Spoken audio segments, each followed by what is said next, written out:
Avant de commencer l'histoire, dites-nous d'où vous regardez en laissant un commentaire ci-dessous. Si vous appréciez cette vidéo, n'oubliez pas de liker et de vous abonner. Passez une merveilleuse journée. Profitez de l'histoire, tout le monde. New York, penthouse de l'Hôtel Plaza. Le champagne doré scintillait sous les lustres de cristal, et Elena Rivera ajustait pour la 3e fois en 5 minutes sa robe noire empruntée. Elle n'avait clairement pas sa place à ce gala de charité, où un simple canapé coûtait plus que son salaire hebdomadaire de journaliste indépendante. « Détends-toi, Elena », murmura Sofia en la tirant par le bras. « Tu es magnifique, et c'est notre chance d'obtenir une interview exclusive avec le PDG de Volkov Enterprises. » Elena leva les yeux au ciel. « Sauf, je ne sais même pas à quoi il ressemble. Tout ce que je sais, c'est qu'il est plus fermé que Fort Knox et qu'il déteste les journalistes. » Exactement. Sofia sourit. Imagine le titre, une journaliste brésilienne perce les défenses du magnat le plus mystérieux du pays. À cet instant, un homme grand, vêtu d'un costume impeccable, à la posture militaire, traversa la salle de bal. Ses cheveux noirs parfaitement alignés, sa mâchoire définie et une expression capable de glacer le feu indiquaient clairement qu'il était quelqu'un d'important. Il était visiblement irrité, parlant au téléphone en anglais avec un accent qu'Elena ne pouvait identifier. « Non, Mikhaï, j'ai dit, je ne veux pas de photographe ici. »« Oui, je sais que c'est pour la charité, » mais Elena n'entendit pas la suite. Son attention fut captée par un groupe de mondaines qui chuchotaient avec malveillance en observant une jeune fille, visiblement mal à l'aise, renverser du champagne sur son propre sac. « Regardez ça », dit une blonde aux ongles rouges. « Qui a amené cette créature ici ? Elle ne sait même pas tenir un verre. » La jeune fille, qui ne devait pas avoir plus de 10 à 9 ans, était rouge de honte, essayant de nettoyer le désastre avec des serviettes en papier. Elena sentit son sang bouillir. Elle avait grandi en étant la marginale dans une école privée où elle étudiait grâce à une bourse, et elle connaissait bien ce regard de supériorité. « Excusez-moi », dit Elena en s'approchant du groupe. « Je pense que vous confondez charité et cruauté. » La blonde se tourna avec un sourire venimeux. « Désolé, ma chère, mais qui êtes-vous ? Quelqu'un qui n'a pas besoin d'humilier des enfants pour se sentir important. »« Des enfants ?» La femme éclata d'un rire strident. « Elle est assez grande pour savoir qu'elle n'a rien à faire ici. Et vous êtes assez grande pour avoir des manières, mais visiblement, ça n'a pas fonctionné. » Tout le groupe se tourna vers Elena, qui sentit toutes les conversations autour d'eux s'arrêter, y compris celle de l'homme mystérieux au téléphone. « Comment osez-vous » s'exclama une autre mondaine. « Savez-vous à qui vous parlez ? À quelqu'un qui a désespérément besoin d'un meilleur passe-temps, » répondit Elena en passant un bras protecteur autour de la jeune fille. « Viens, ma chérie. Allons trouver des gens qui méritent notre compagnie. » Mais la blonde n'avait pas fini. Typique des nouveaux riches. Je parie qu'elle n'a même pas sa propre invitation. Elena s'arrêta. C'était allé trop loin. « Vous savez quoi ?» dit-elle en se retournant lentement. « Vous avez raison. Je n'appartiens pas à ce monde de plastique et de futilité. Mais au moins, j'ai quelque chose que votre argent ne pourra jamais acheter. » Et qu'est-ce que c'est ? La décence. La femme blêmit. « Vous n'avez aucune idée de qui je suis. »« Mon mari. »« Votre mari ?» Elena fit 2 pas en avant. « Va me poursuivre en justice pour avoir mon propre avis ?» C'est alors qu'elle sentit une présence imposante derrière elle. Une voix grave avec un léger accent britannique trancha l'air comme une lame. « Y a-t-il un problème ici ?» Elena se retourna et croisa les yeux les plus pénétrants qu'elle ait jamais vus, gris-vert, comme la mer avant une tempête. L'homme du téléphone était maintenant à ses côtés, et elle pouvait sentir son parfum coûteux mêlé à quelque chose de plus masculin et dangereux. « Aucun problème, » dit la blonde, soudain nerveuse. « Nous étions simplement absolument charmants, comme toujours, » répondit-il, et il y avait assez de glace dans sa voix pour refroidir tout le penthouse. Elena le regarda, puis les femmes qui semblaient soudain vouloir disparaître, et prit une décision impulsive qui allait changer sa vie à jamais. « Vous savez quoi ?» dit-elle, assez fort pour que la moitié de la salle l'entende. « Je n'ai pas besoin de me défendre face à des gens comme ça. J'ai mieux à faire. » Et avant de réfléchir à ce qu'elle faisait, Elena attrapa l'inconnu par les revers de sa veste et l'embrassa. Ce fut un baiser ferme, déterminé, qui dura exactement 5 secondes, assez longtemps pour que toute la salle plonge dans un silence absolu. Quand elle s'écarta, l'homme la regarda avec une expression indescriptible. « Merci pour le soutien », murmura Elena, les mains encore sur son torse. « Parfois, il faut marquer les esprits. » Et elle s'éloigna comme si elle était chez elle, laissant derrière elle une salle pleine de bouches ouvertes et un homme qui, pour la première fois depuis des années, ne savait pas exactement quoi dire. Sofia la rattrapa à l'ascenseur, essoufflée. « Elena, as-tu complètement perdu la tête ? » « Probablement, » répondit Elena en appuyant sur le bouton du rez-de-chaussée. « Mais ça va l'être. Chaque seconde. Sais-tu qui tu viens d'embrasser ?» C'était Nikolai Volkov, le PDG de Volkov Enterprises, l'homme le plus puissant d'Amérique. L'ascenseur s'arrêta, et Elena sentit son estomac se nouer. « Quoi ?» Et pire encore, Continua Sofia en sortant son téléphone, il y a déjà 3 vidéos différentes de ton baiser sur Instagram. Tu viens de devenir viral en embrassant l'homme le plus inaccessible du pays. Elena regarda son reflet dans le miroir de l'ascenseur. Ses lèvres avaient encore le goût du danger et des possibilités infinies. Merde, murmura-t-elle. À l'étage, Nicolas Volkov était toujours debout au même endroit, ses doigts touchant inconsciemment ses lèvres. À côté de lui, son assistant, Mikhaïl, s'éclaircit la gorge nerveusement. « Monsieur, la presse appelle déjà. Que dois-je dire ?» Nicolas se redressa enfin, ajustant sa veste avec la précision militaire qui le caractérisait. « Trouve tout sur elle, dit-il, sa voix plus basse que d'habitude. Nom, adresse, passé, famille, tout. Monsieur ?» Mikhaïl hésita. Nicolas se tourna vers son assistant, et pour la première fois depuis des années, il y avait quelque chose qui pouvait être pris pour un sourire sur ses lèvres. « Annule mon agenda pour demain. J'ai une journaliste à rencontrer. Appartement d'Elena, Brooklyn, New York. » Elena se réveilla au son de son téléphone, bourdonnant comme un frelon en colère. Elle avait réussi à dormir exactement 3 heures après être restée éveillée à rejouer dans sa tête le baiser qui avait apparemment cassé Internet. Son modeste appartement d'une chambre à Brooklyn semblait encore plus petit avec le poids de sa décision impulsive pesant sur elle. 37 appels manqués, marmonna-t-elle en faisant défiler son téléphone. 18 de numéros inconnus, 12 de Sofia, et son sang se glaça, 7 de Vogue Magazine. Elle trébucha jusqu'à la cuisine, ayant désespérément besoin de café, lorsque sa sonnette retentit.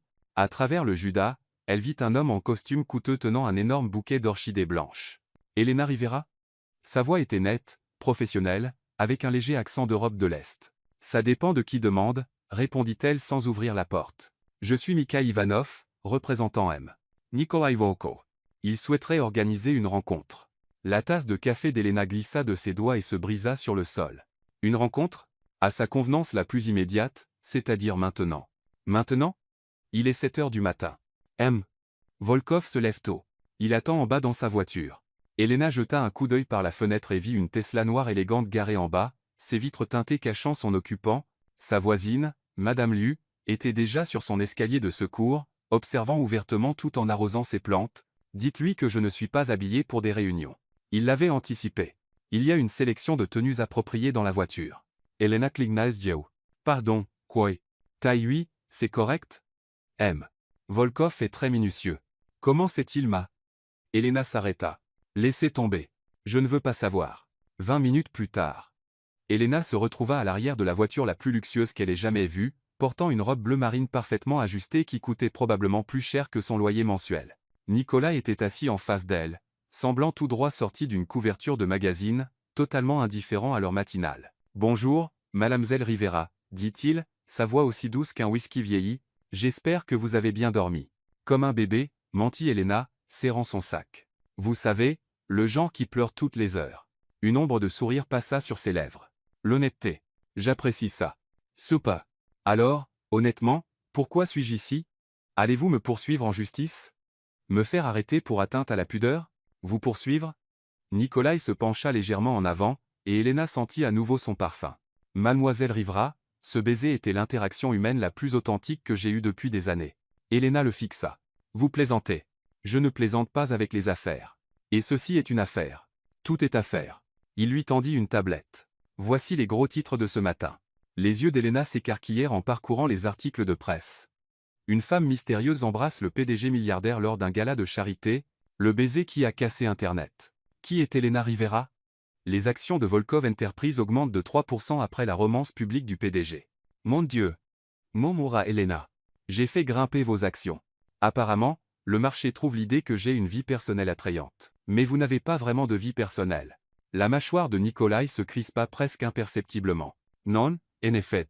La voiture s'arrêta devant un immeuble de bureaux élégants à Manhattan, et Elena réalisa qu'ils étaient au siège de Volkov Enterprise. Le hall était tout en verre et en acier, avec des employés en costume parfaitement repassés se déplaçant avec une précision militaire. M.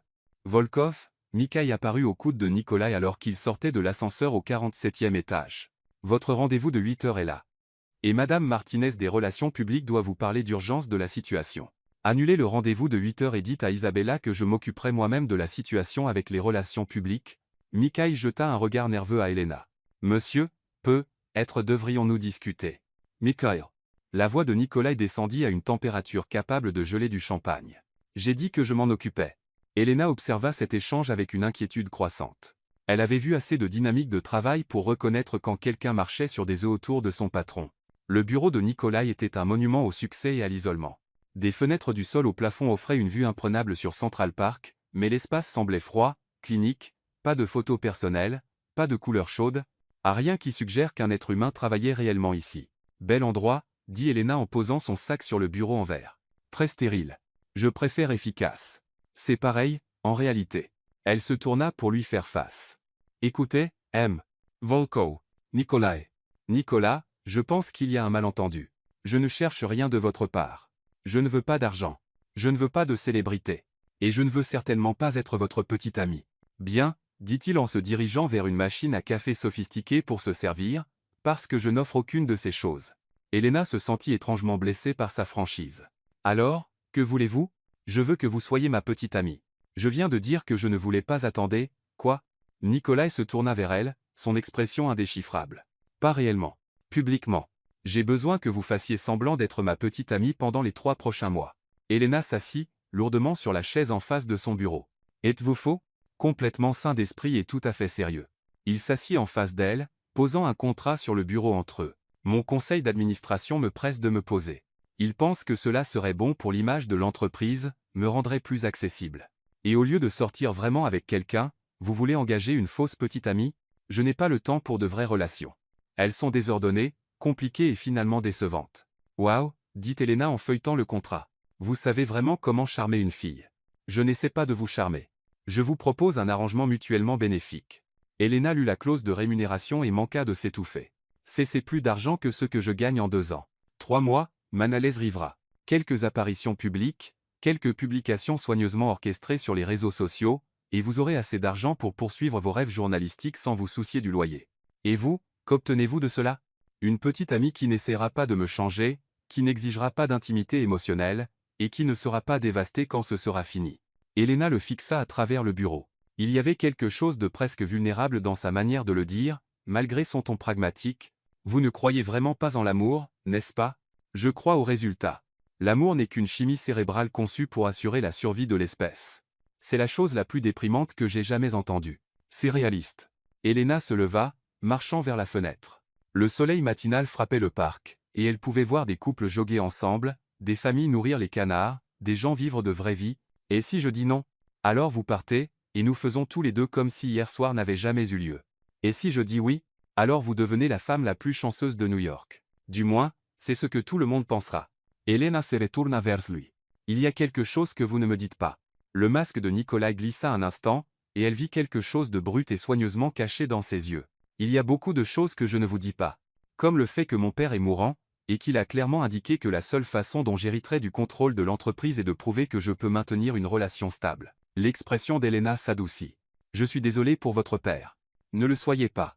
Il a utilisé la manipulation émotionnelle pour me contrôler toute ma vie. C'est juste son dernier coup. Et vous allez le laisser gagner? Je vais le battre à son propre jeu. Nicolas se leva, ajustant sa cravate. Alors, Mademoiselle Rivera, avons-nous un accord? Elena regarda le contrat, puis Nicolas, puis de nouveau le contrat. 3 mois, assez d'argent pour changer sa vie, et quelque chose dans ses yeux gris verts qui lui faisait penser que juste peut, être, elle pourrait l'aider à se souvenir de ce que c'était d'être humain. J'ai des conditions, dit-elle enfin. Je vous écoute. Premièrement, je conserve mon intégrité journalistique.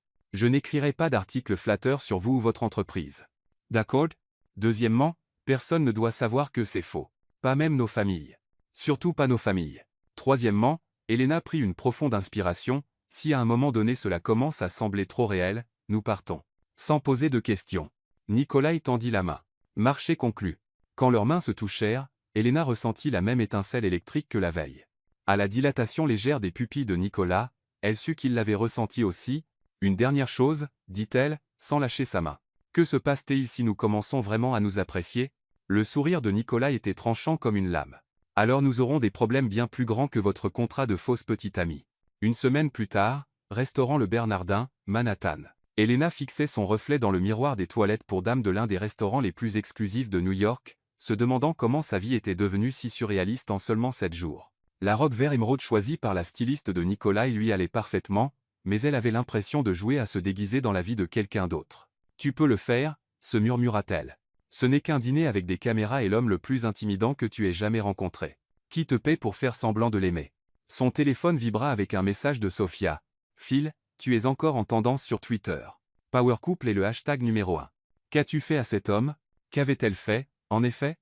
Au cours de la semaine passée, Nicolas avait été étonnamment présent, des fleurs fraîches livrées à son appartement chaque matin, des messages attentionnés, demandant comment s'était passée sa journée, et hier, il avait réussi à faire en sorte que son café préféré reste ouvert tard lorsqu'elle travaillait sur une deadline. Tout ça, c'est pour le spectacle, se rappela-t-elle. Il construit une narrative. Mais alors pourquoi son estomac papillonnait-il chaque fois que son nom apparaissait sur son téléphone? Elena retourna à leur table d'angle, où Nicolas y vérifiait son téléphone avec cette intensité concentrée familière. Il leva les yeux lorsqu'elle approcha, et quelque chose dans son expression changea, plus doux, plus chaleureux, comme s'il était réellement heureux de la voir. « Tout va bien ?» demanda-t-il en se levant pour tirer sa chaise. « Je me donnais juste un discours d'encouragement. » Nerveuse à cause des photographes, Elena jeta un coup d'œil vers les fenêtres du restaurant, où elle pouvait voir des flashs d'appareils photo malgré les vitres teintées, entre autres choses. Nicolas suivit son regard, sa mâchoire se crispant légèrement. « On peut partir si tu es mal à l'aise. »« Non, ça va. C'est ce pourquoi nous avons signé, non ? » ?»« Exact. » Mais il ne semblait pas entièrement convaincu non plus. Leur serveur apparut avec une discrétion exercée, et Nicolas commanda du vin sans la consulter, un Bourgogne 2015 qui coûtait probablement plus cher que son ordinateur portable. « Tu sais, » dit Elena en dépliant sa serviette, « la plupart des faux petits amis feraient au moins semblant de demander les préférences de leur fausse petite amie. La plupart des fausses petites amies n'appelleraient pas leur faux petit ami en public. » Touché. Elena sourit malgré elle. « Bien que techniquement, nous ne soyons pas en public. C'est un public très exclusif, très privé. Le genre le plus dangereux. » Comme invoqué par ces mots, une silhouette blonde familière glissa près de leur table, Valentina Ashford-Lynn, la mondaine du gala de charité, maintenant habillée de la tête aux pieds en créateur et arborant un sourire qui pourrait couper du verre. Nicolas, chéri, roucoulaté, elle, faisant un baiser dans l'air près de ses joues. « Et Elena, n'est-ce pas? Quelle surprise de vous voir ici, Valentina !» La voix de Nicolas aurait pu geler le vin, ravissant. « Je devais absolument m'arrêter. Tout le monde parle de vous deux. Une histoire si romantique, un coup de foudre lors d'un gala de charité. Bien que je dois dire, le baiser était plutôt agressif. » Elena sentit ses joues s'enflammer, mais avant qu'elle ne puisse répondre, la main de Nicolas couvrit la sienne sur la table. « Je préfère passionné, » dit-il, son pouce traçant des cercles sur ses phalanges. Elena ne fait rien à moitié. Ce contact désinvolte envoya une décharge électrique dans le bras d'Elena, et elle dut se rappeler que tout cela n'était qu'une performance. Comme c'est rafraîchissant, le sourire de Valentina devint plus acéré. « Eh bien, je ne vais pas retenir les tourtereaux. Quoique, Nicolas, chéri, ton père m'a appelé hier. Il est tellement ravi de ton évolution. » La main de Nicolas se radit sur celle d'Elena. « Mon père discute de ma vie personnelle avec toi? Oh, tu sais à quel point il s'est inquiété pour toi, tout dans le travail, rien dans le plaisir. Il est juste ravi que tu aies enfin trouvé quelqu'un capable de te gérer. » Elena serra la main de Nicolas, sentant la tension qui émanait de lui. « En fait, je trouve Nicolas très facile à gérer. Tout est dans le fait de savoir sur quels boutons appuyer. » Elle regarda directement Nicolas en disant cela et fut récompensée par quelque chose qui semblait être un véritable amusement dans ses yeux. « En effet, » dit Valentina, manquant clairement le sous-entendu. « Eh bien, profitez de votre dîner. Je suis sûr que nous verrons beaucoup plus de vous, Elena. » Alors qu'elle s'éloignait avec grâce, les épaules de Nicolas se détendirent légèrement. « Une amie à toi ?» demanda Elena. « Amie de la famille. Le genre qu'on hérite et dont on ne peut jamais se débarrasser. Ah, comme une maladie génétique, mais avec de meilleurs bijoux. » Nicolas rit, un rire authentique, véritable, qui transforma tout son visage. Plusieurs têtes se tournèrent aux tables voisines, comme s'ils n'avaient jamais entendu ce son auparavant. « Ai-je dit quelque chose de drôle ?» demanda Elena. « Tu as une manière très unique de voir le monde. C'est une façon de PDG de dire bizarre? C'est une façon de Nicolas de dire rafraîchissant. » Leurs entrées arrivèrent, et Elena observa la manière précise dont Nicolas y mangeait, chaque mouvement contrôlé, efficace, comme s'il avait été entraîné à transformer même un repas en réunion d'affaires. « Puis-je te poser une question ?» dit-elle. « Vas-y. Quand as-tu fait quelque chose pour la dernière fois juste parce que tu en avais envie? Pas parce que c'était bon pour les affaires ou attendu de toi, mais juste parce que ça te rendait heureux ?» Nicolas s'arrêta. Sa fourchette à mi-chemin de sa bouche. « C'est une question très personnelle pour une fausse relation. Peut être, mais je suis curieuse. Tu me payes pour faire semblant de m'intéresser à toi. Le moins que tu puisses faire, c'est me donner quelque chose de réel avec quoi travailler. » Il posa sa fourchette, réfléchissant. « J'ai acheté une moto l'année dernière, une Ducati Panigale. Elle n'a aucun but pratique, coûte une fortune à entretenir, et ma compagnie d'assurance pense que je suis fou. Tu la conduis? Tous les dimanches matins à 6 heures. Je prends l'autoroute jusqu'à Bermontan, et pendant environ 3 heures, je ne suis ni PDG, ni héritier, ni l'attente de qui que ce soit. Yesuishus temoy. Elena sentit quelque chose se déplacer dans sa poitrine. Ce n'est pas ce que je m'attendais à ce que tu dises. Qu'attendais-tu? Quelque chose sur l'achat d'un vin rare ou la commande d'une œuvre d'art. Destrux deriche. Déçu? Intrigué. Elena se pencha. Emmène-moi avec toi un jour. Les yeux de Nicolas s'élargirent légèrement. Sur la moto? Pourquoi pas? À moins que tu penses que ta fausse petite amie ne peut pas gérer. Il ne s'agit pas de gérer. Il s'arrêta, et elle pouvait voir qu'il luttait avec quelque chose. C'est mon évasion. Mon seul espace qui n'appartient qu'à moi. Et tu ne partages pas tes évasions. Je ne partage rien. L'honnêteté dans sa voix prit Elena au dépourvu. Ça semble solitaire. La solitude est sécurisante. La sécurité est surestimée. Ils se regardèrent à travers la table, et Elena eut l'impression qu'ils avaient une conversation entièrement différente de celle qu'ils tenaient à voix haute. Mademoiselle Rivera, dit Nicolas finalement, vous allez me causer des ennuis, n'est-ce pas? Volkov, répondit Elena en levant son verre de vin, je vais être les meilleurs ennuis que vous ayez jamais eus. En trinquant, elle remarqua que la main de Nicolas tremblait presque imperceptiblement. Pendant un instant, le masque glissa complètement, et elle vit quelque chose de brut et de vulnérable dans ses yeux, comme un homme qui avait oublié ce que cela faisait de vouloir quelque chose qu'il ne pouvait pas simplement acheter. Elena, dit-il doucement, et si ça devient compliqué? Alors nous trouverons une solution au fur et à mesure. Je n'aime pas l'incertitude. Je sais, mais peut-être que c'est exactement ce dont tu as besoin. Dehors, les flashs des appareils photo continuaient, capturant ce que le monde verrait comme un dîner romantique parfait entre le nouveau couple puissant de New York. Mais à l'intérieur du restaurant, quelque chose de beaucoup plus dangereux se passait. Deux personnes censées faire semblant de tomber amoureuses découvraient que la personne la plus difficile à tromper était elle-même. 2 semaines plus tard, domaine Volkov, les Hamptons. Elena avait déjà vu la richesse, mais rien ne l'avait préparée au domaine familial des Volkov. La vaste demeure s'étendait sur 50 acres de pelouse parfaitement entretenue qui descendait jusqu'à une plage privée, où un yacht capable d'accueillir un petit village flottait doucement à l'ancre. Alors que leur voiture remontait l'allée circulaire, elle compta au moins 3 maisons d'hôtes, un cours de tennis et ce qui semblait être une écurie. Te sens-tu intimidé? Demanda Nicolas, remarquant son regard écarquillé à travers la fenêtre. Devrais-je l'être? Probablement. Mon père a conçu cet endroit spécifiquement pour faire sentir les gens petits. La voiture s'arrêta devant des marches en marbre menant à des portes assez hautes pour des géants. Un majordome en tenue formelle apparut immédiatement, suivi d'une femme d'une 50aine d'années portant des perles et une expression qui aurait pu être taillée dans la glace. Nicolas, chérie, dit la femme, offrant sa joue pour un baiser. Et ce doit être la fameuse Elena. Mère. La voix de Nicolas portait la même chaleur qu'on pourrait utiliser pour discuter des audits fiscaux. Elena, voici ma mère. Anastasia Volkov. La poignée de main d'Anastasia était ferme, calculée. Mademoiselle Rivera. Vous avez certainement causé tout un émoi. Madame Volkov, votre maison est à couper le souffle. Merci. Nicolas m'a dit que vous êtes journaliste. Comme ses contemporains. Elena sentit la pique subtile mais sourit doucement. Je préfère penser que c'est démodé. Quelqu'un doit poser les questions inconfortables. Nicolas toussa, mais Elena capta ce qui aurait pu être de l'approbation dans ses yeux. En effet, dit Anastasia. Eh bien, Benes. Ton père t'attend dans le bureau, Nicolas. Il est particulièrement impatient de rencontrer ta petite amie. Alors qu'il traversait des couloirs bordés de peinture à l'huile d'ancêtre au visage sévère, Nicolas se pencha près de l'oreille d'Elena. Juste un avertissement, mon père va essayer de te disséquer comme un spécimen de laboratoire, et ta mère l'a déjà fait. Le bureau était un monument à l'autorité masculine, bois sombre, livres reliés de cuir, et l'odeur écrasante de whisky vieilli et d'argent ancien. Derrière un énorme bureau en acajou se tenait un homme qui était clairement Nicolas 30 ans plus tard, si Nicolas vieillissait avec la dureté du granit plutôt que celle du vin. Père, dit Nicolas, sa posture devenant encore plus rigide, voici Elena Rivera. Sergei Volkov se leva lentement, ses mouvements prudents mais imposants. Malgré sa maladie, il dégageait une puissance semblable à la chaleur d'une forge.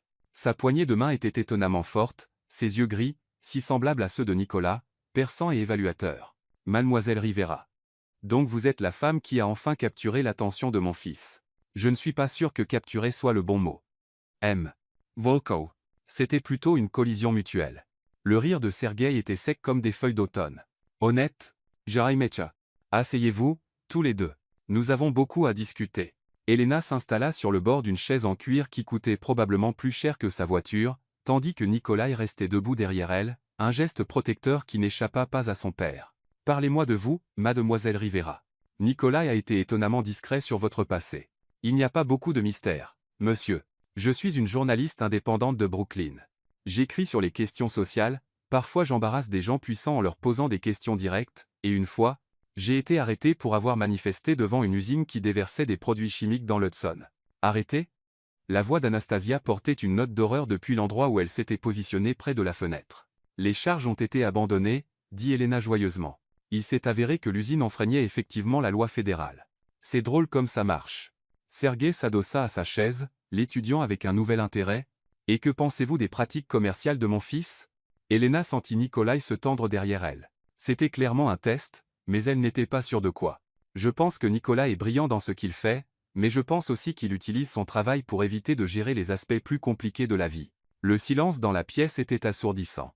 Les perles d'Anastasia semblaient presque cliqueter d'indignation, tandis que les sourcils de Sergei montaient jusqu'à sa ligne de cheveux. « Nicolas, dit Sergei lentement, laisse-nous seuls un instant. Père, va vérifier les rapports trimestriels que Mikhail a apportés. Je veux parler à Madeleine Rivera en privé. » Nicolas hésita, sa main touchant brièvement l'épaule d'Elena, un geste de soutien qui semblait bien trop réel pour leur fausse relation. « Ça va, dit Elena en levant les yeux vers lui. Je peux gérer ton père. » Quelque chose vacilla dans les yeux de Nicolas, inquiétude, admiration, avant qu'il ne hoche la tête brusquement et ne quitte la pièce. « Eh bien, dit Sergei une fois la porte fermée, vous ne manquez certainement pas de courage.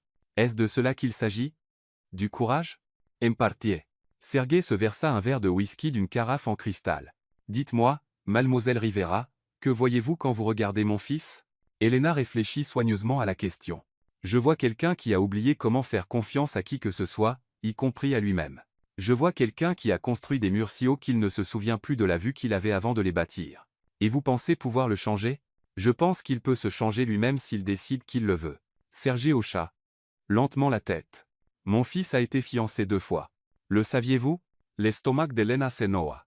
Non, il ne l'a pas mentionné. La première fois, il avait 25 ans. Abigail Thornton, une vieille famille de New York, parfaite sur le papier. Elle a rompu après 6 mois. Elle a dit que sortir avec lui, c'était comme être amoureuse d'une belle statue. Et la seconde, Irina Petrova, la fille d'un magnat du pétrole russe, Nicolas a fait sa demande après 1 an de ce qu'on m'a dit être une cour très pratique. Elle a dit oui, puis a disparu 3 semaines plus tard avec son meilleur ami d'université. Elena sentit quelque chose se tordre dans sa poitrine, être de la jalousie, ce qui était ridicule vu leur arrangement. « Pourquoi me dites-vous cela ? Parce que je suis mourant, mademoiselle Rivera. Cancer du pancréas, stade 4, 6 mois, être moins. » La voix de Sergei était factuelle, mais Elena perçut le léger tremblement de ses mains lorsqu'il leva son verre. « Et mon fils va hériter de l'une des plus grandes entreprises privées d'Amérique. Mais plus que cela, il va être seul, complètement, totalement seul. M. Volkovie. Je sais ce que vous êtes pour lui. » Continua Sergei. « Ou plutôt, ce qu'il pense que vous êtes. Un arrangement commercial, une solution à la pression du conseil d'administration. Listen Jelena Siglas. Vous savez pour le contrat, je connais mon fils. Je sais comment son esprit fonctionne. Problème émotionnel, trouver une solution logique. Le cœur s'implique ? Contenez-le avec des documents juridiques et des incitations financières. Alors pourquoi me dites-vous cela ? » Sergei se pencha en avant, ses yeux gris intenses. « Parce qu'en 42 ans que je connais Nicolas, je ne l'ai jamais vu regarder quelqu'un comme il vous a regardé, quand il pensait que vous étiez en danger tout à l'heure.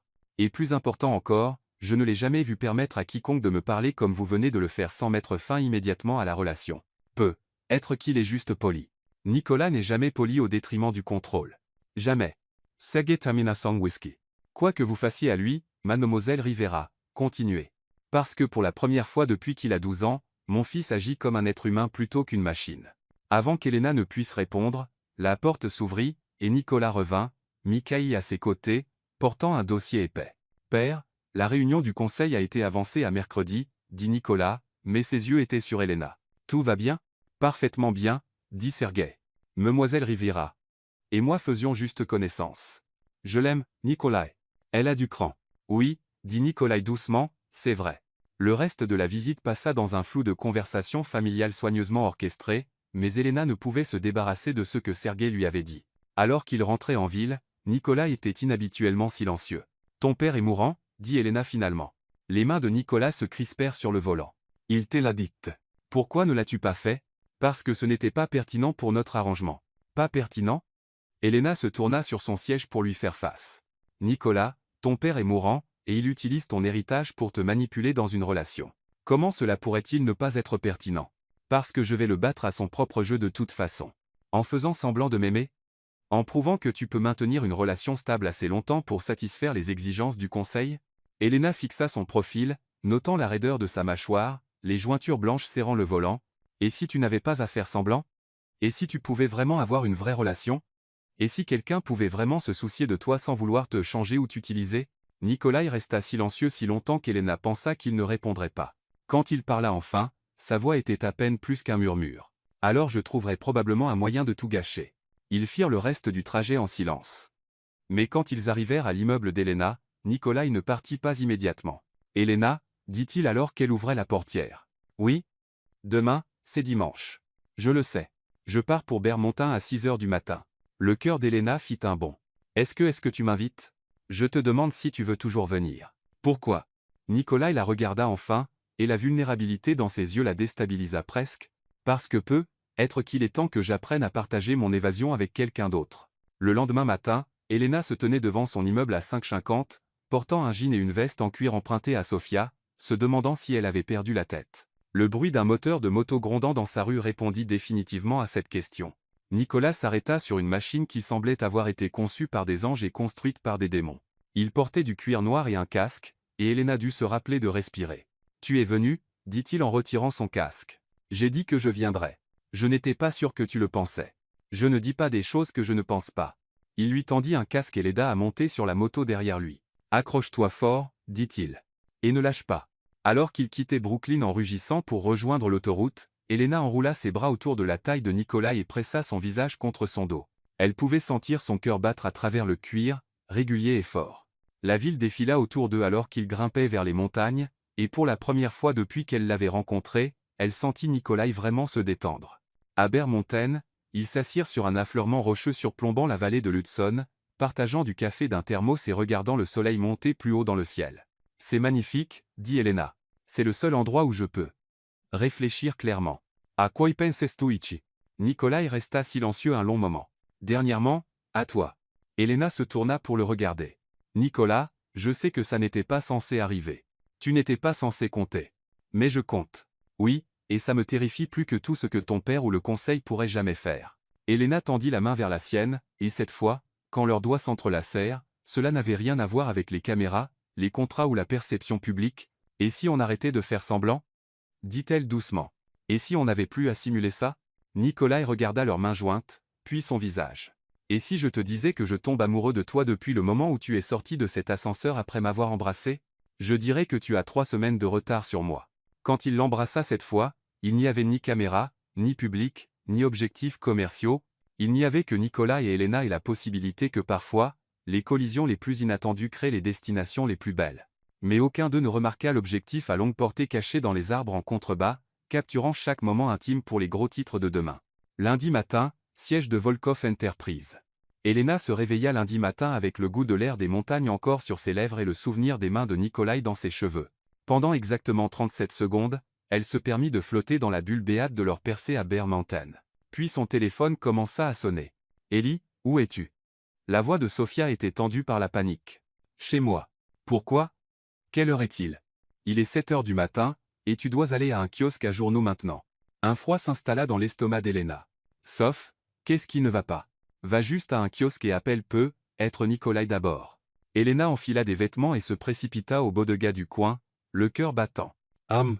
Patel, le propriétaire, lui lança un regard compatissant en approchant du présentoir à magazine. « Je suis désolé, mademoiselle Elena, dit-il doucement. Le titre la frappa comme un coup physique. Un amour faux pour de l'argent réel, le scandale du contrat Volkov. En dessous, une photo d'elle et de Nicolas à Bermonten, intime, sans garde, son front pressé contre le sien alors qu'elle riait de quelque chose qu'il avait dit, mais l'image qui glaça son sang était la petite photo dans le coin. Un cliché flou de ce qui semblait être des documents juridiques, les mains tremblantes, elle acheta 3 tabloïds différents. Chacun racontait la même histoire avec des détails plus ou moins salaces. Quelqu'un avait divulgué leur contrat. Quelqu'un avait la preuve que toute leur relation était un arrangement commercial. Son téléphone vibra avec un message de Nicolas, « Mon bureau maintenant ». Le trajet jusqu'à Manhattan ressemblait à traverser un gant. Des camionnettes de presse bordaient la rue devant Volkov Enterprise, et Elena pouvait voir des reporters avec des caméras attendant comme des vautours. Elle utilisa l'entrée du parking souterrain, mais même là, un photographe réussit à prendre un cliché d'elle sortant de l'ascenseur, pâle et secouée. Le bureau de Nikolai ressemblait à une salle de guerre. Mikhail faisait les 100 pas, aboyant des ordres dans son téléphone en russe rapide. Isabella Martinez, la responsable des relations publiques, tapait furieusement sur son ordinateur portable tout en menant ce qui semblait être une conversation très animée avec quelqu'un du New York Times. Nicolas se tenait près de ses fenêtres panoramiques, regardant le cirque en bas. Il était impeccablement vêtu, comme toujours, mais Elena pouvait voir la tension dans la ligne rigide de ses épaules. « C'est grave à quel point ?» demanda-t-elle. « Grave ?» Isabella répondit sans lever les yeux. L'histoire a éclaté à 5 heures du matin dans 6 grands médias simultanément. Quelqu'un n'a pas juste divulgué ça. Ils ont orchestré une attaque coordonnée. Qui aurait accès au contrat? Demanda Elena. Très peu de gens, dit Mikhail, terminant son appel. Les avocats qui l'ont rédigé, Nicolas, moi-même, et sa voix devint dangereusement basse, celui qui aurait pu avoir accès au dossier privé de votre père. Le silence dans la pièce était assourdissant. Nikolai se tourna lentement de la fenêtre, et Elena ne l'avait jamais vu aussi froidement furieux. Mon père a divulgué ça. Nous n'en sommes pas certains, dit Mikhail prudemment. Vraiment? Le rire de Nikolai était tranchant comme du verre brisé. Ça porte ses imprints partout. Le timing, la coordination, les documents spécifiques choisis, il veut que j'échoue. Elena avait l'impression de regarder un homme se faire arracher le cœur en temps réel. Nicolas, le conseil se réunit en session d'urgence cet après-midi, interrompit Isabella. Ils remettent en question votre aptitude à diriger l'entreprise si vous ne pouvez même pas maintenir une relation personnelle authentique. Parfait, dit Nicolas amèrement. Exactement ce qu'il voulait. Le téléphone d'Elena commença à vibrer sans arrêt, message après message, appel après appel. Elle jeta un coup d'œil à l'écran et vit des messages de tous les grands médias, plusieurs talk-shows, et au moins 3 éditeurs de livres. « Mademoiselle Rivera, dit Isabella, je dois vous demander, avez-vous l'intention de parler aux médias à ce sujet? Non, bien sûr que non. Parce que je dois vous avertir, il y a déjà des rumeurs selon lesquelles vous cherchez à donner une interview révélatrice. Votre téléphone a été localisé dans plusieurs bâtiments de grands réseaux au cours de la dernière heure. » Elena la fixa. « Mon téléphone a été quoi, maintenant? Suivi GPS. Pratique standard quand quelqu'un devient une personne d'intérêt. Je n'ai pas quitté mon appartement sauf pour venir ici. » Nicolas la regarda enfin, et la suspicion dans ses yeux fut comme un couteau dans la poitrine. « Vraiment? Es-tu sérieux en ce moment? » La voix d'Elena monta. « Tu penses que j'ai divulgué notre contrat? Quelqu'un l'a fait. Quelqu'un avec accès à des informations confidentielles et beaucoup à gagner en détruisant ma réputation. Qu'est-ce que je gagnerais exactement? La célébrité, l'argent, un contrat de livre? Tes 15 minutes prolongées à 1 heure complète? » Elena eut l'impression qu'il l'avait giflé. « Après tout ce que nous avons partagé hier, tu penses vraiment que je suis capable de ça? Je ne sais pas de quoi tu es capable. C'est le problème. » La douleur dans sa voix était presque pire que l'accusation. Elena réalisa que malgré tout son discours sur les problèmes de confiance, Nicolas avait réellement commencé à lui faire confiance. Et maintenant, il se sentait à nouveau trahi. Le suivi GPS, dit Mikhail doucement, consultant sa tablette, montre que le téléphone de Mademoiselle Rivera a émis des signaux près du bureau du procureur de Manhattan ce matin. Tout le monde se tourna pour fixer Elena. C'est impossible. J'étais chez moi jusqu'à ce que je vienne ici. À moins que, dit Isabella lentement, quelqu'un n'ait cloné votre téléphone. La pièce redevint silencieuse. L'expression de Nikolai passa de la suspicion à quelque chose de beaucoup plus dangereux. « Mikhail, dit-il doucement, trouve-moi tout ce que tu peux sur qui a eu accès aux données du téléphone d'Elena. Je veux savoir qui l'a suivi, qui a écouté ses appels, qui a lu ses messages.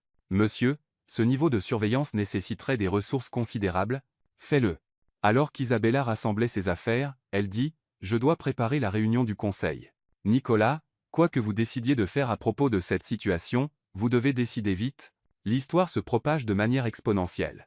Après le départ d'Isabella, Elena et Nikolai restèrent seuls dans son bureau, le poids des révélations du matin s'installant entre eux comme un mur. « Je suis désolé, dit Nikolai finalement. J'aurais dû savoir que tu ne. Mais tu ne savais pas. Interrompit Elena. C'est le problème, n'est-ce pas? Après tout ce temps, tout ce que nous avons partagé, ton premier instinct était toujours de supposer que je t'avais trahi. Elena, yeah. Non, je comprends. Vraiment. Tu as été blessé avant, et faire confiance aux gens est pratiquement impossible pour toi, mais je pensais qu'on avait dépassé ça. » Nicolas passa ses mains dans ses cheveux, détruisant son style parfait. Je ne sais pas comment faire ça. Je ne sais pas comment être dans une relation où je n'attends pas constamment que l'autre chaussure tombe. C'est exactement pourquoi ton père a divulgué ça, n'est-ce pas? Dit Elena, les pièces s'assemblant. Il savait qu'au moment où nous serions exposés, tu te retirais derrière tes murs à nouveau. Il savait que tu me repousserais plutôt que de te battre pour nous. Tu penses que c'est à propos de nous, Elena? Il s'agit de tout mon avenir. Le conseil pourrait me retirer mon poste de PDG à cause de ça. Et serait-ce si terrible? Nicolas la fixa comme si elle avait suggéré qu'il s'immole par le feu. Es-tu folle? Cette entreprise, c'est tout ce pourquoi j'ai travaillé toute ma vie. Non, c'est tout ce qu'on t'a dit que tu devais vouloir toute ta vie. Il y a une différence. Je n'arrive pas à croire qu'on ait cette conversation maintenant. Quand d'autres allons-nous la voir? Quand tu seras occupé à être le PDG parfait qui ne prend jamais de risques ou ne laisse personne s'approcher assez pour compter? Ce n'est pas juste. C'est complètement juste. Tu es déjà en train de t'éloigner de moi, et nous n'avons même pas été exposés depuis 12 heures. Avant que Nicolas ne puisse répondre, Mikhail fit irruption dans le bureau, le visage pâle. Monsieur, nous avons un problème bien plus grave. Plus grave qu'un scandale d'entreprise et une révolte du conseil? Oui. Mikhail tourna sa tablette pour leur montrer un flux d'actualité en direct. Quelqu'un vient de publier les images de sécurité du gala de charité. Toutes.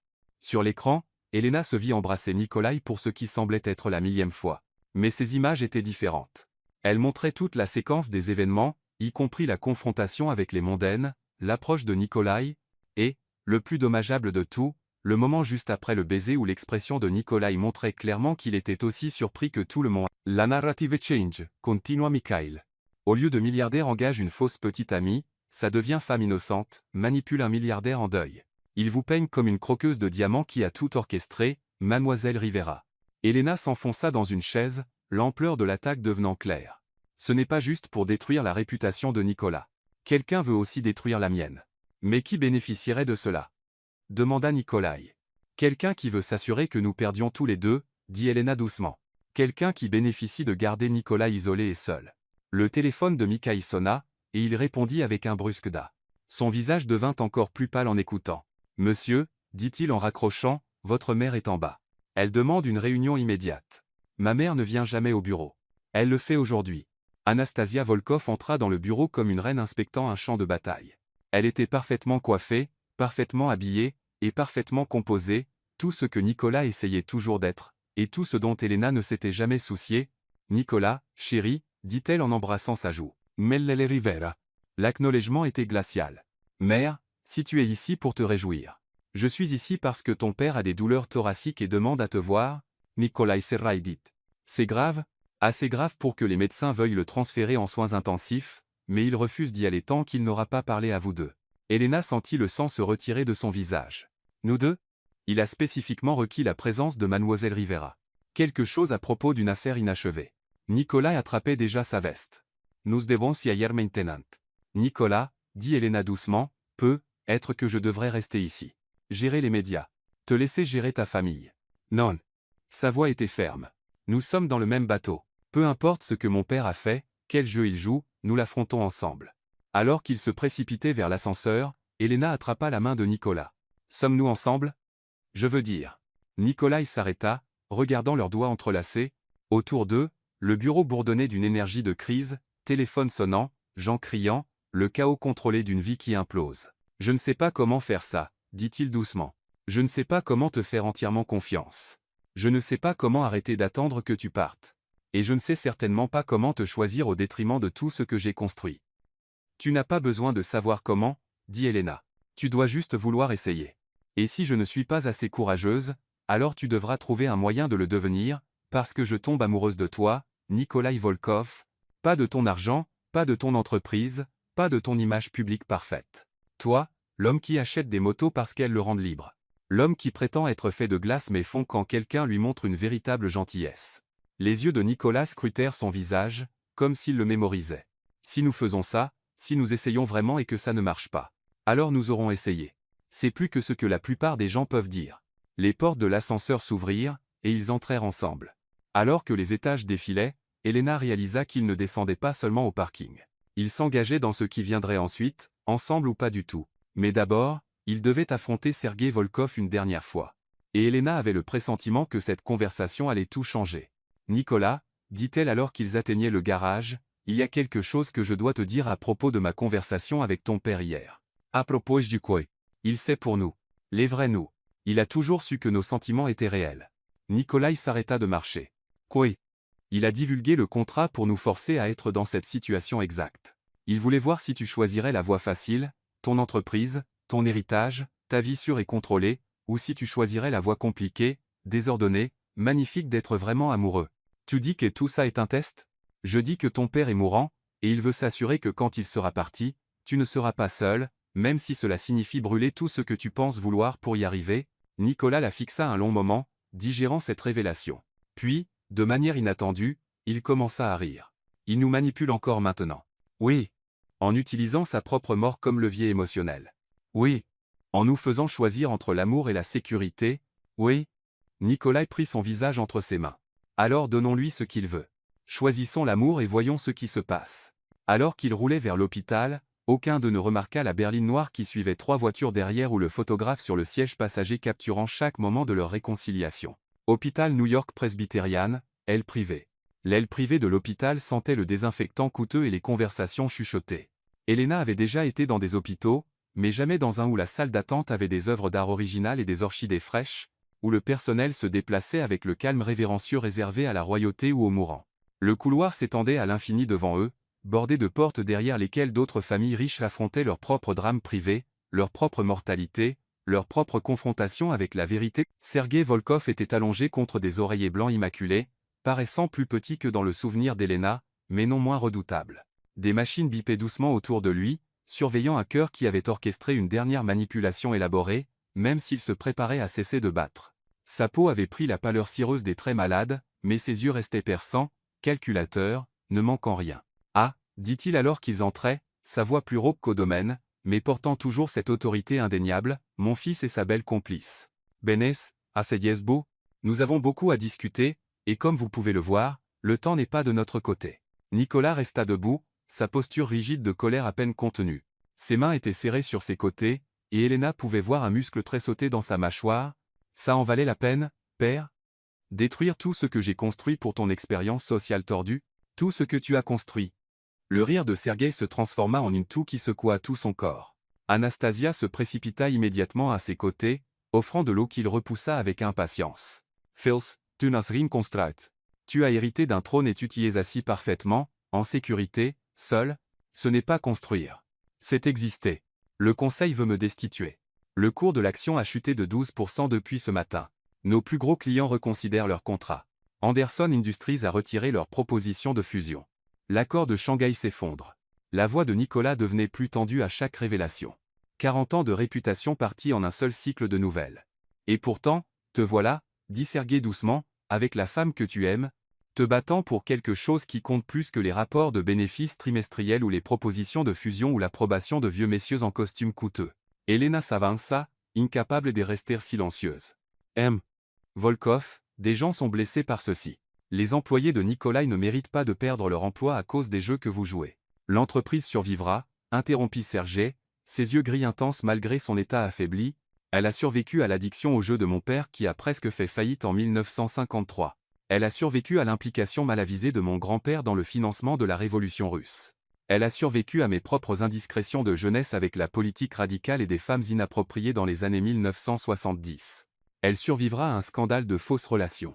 Mais Nicolas survivra-t-il? Demanda Elena doucement, posant une main protectrice sur son bras. Sergei l'étudia un long moment, et Elena vit quelque chose qui pouvait être de l'approbation dans son regard. Cela, Mademoiselle Rivera, dépend entièrement de ce qu'il choisira de faire ensuite, et s'il comprend enfin que certaines victoires nécessitent le courage de tout perdre d'abord. Un léger coup à la porte les interrompit, et Anastasia entra avec Mikhaïl, dont le visage était sombre avec de nouvelles mauvaises nouvelles. Il portait une tablette et plusieurs dossiers en papier, et Elena pouvait voir à son expression que la situation s'était encore détériorée. « Nikolai » dit Mikhaïl immédiatement, posant ses documents, « la réunion du conseil a été avancée, ils veulent vous voir dans 1 heure. » 1 heure? La composure de Nikolai craqua enfin, sa voix s'élevant. « Mikhaïl, j'ai besoin de plus de temps pour préparer une réponse, élaborer une stratégie, gérer les dégâts. » Il n'y a pas de stratégie, dit Sergei depuis son lit, sa voix coupant à travers la panique de Nicolas comme une lame. Il n'y a que le choix. Le choix entre la vie que tu as menée et la vie que tu pourrais avoir. Facile à dire pour toi. Ce n'est pas toi qui es sur le point de tout perdre.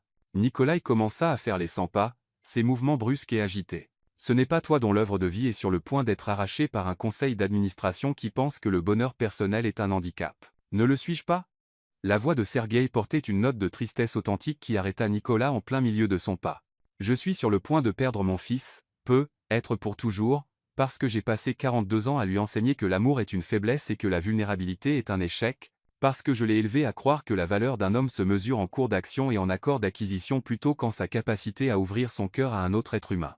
Anastasia se déplaça pour se tenir à côté du lit de son mari, sa main parfaitement manucurée trouvant la sienne avec une tendresse qui surprit Elena. Pour la première fois depuis qu'Elena l'avait rencontrée, la femme plus âgée semblait véritablement émue, son masque habituel de composure aristocratique glissant pour révéler quelque chose de brut et de réel en dessous. « Ton père, dit-elle à Nicolas, sa voix inhabituellement douce, planifie cela depuis des mois, depuis que les médecins lui ont donné son pronostic. Depuis qu'il a réalisé qu'il manquait de temps pour réparer les dommages qu'il t'avait causés. Planifier quoi exactement? » La voix de Nicolas était maintenant dangereuse, basse et contrôlée d'une manière qui signifiait qu'il contenait à peine sa fureur. « Ta liberté, dit Sergueï simplement. Le conseil, les exigences d'héritage, la pression pour se marier, tout cela était conçu pour te forcer dans cette situation exacte. Pour te mettre dans une position où tu devrais choisir entre le chemin sûr et le chemin qui pourrait réellement mener au bonheur. Elena sentit les pièces s'assembler comme des cliquets dans une serrure. Vous vouliez que Nikolai trouve quelqu'un dont il se soucie assez pour tout risquer pour lui. Je voulais qu'il découvre que certaines choses valent plus que la valeur actionnariale. Que certaines victoires nécessitent le courage de perdre potentiellement tout ce que vous pensez vouloir pour gagner tout ce dont vous avez réellement besoin. Nicolas s'enfonça dans une chaise, passant ses mains dans ses cheveux et détruisant complètement son style parfait. Donc, tout était faux. Les préoccupations du conseil, l'exigence de mariage, la pression des investisseurs. Oh, l'exigence de mariage est réelle, dit Sergueï, sa voix s'affaiblissant mais ses yeux restant perçants. Tout comme le conservatisme du conseil concernant ta vie personnelle, tout comme leurs préoccupations concernant la planification de la succession et la stabilité, mais être encouragé leurs préoccupations concernant ton statut de célibataire, tu as manipulé ton propre conseil d'administration.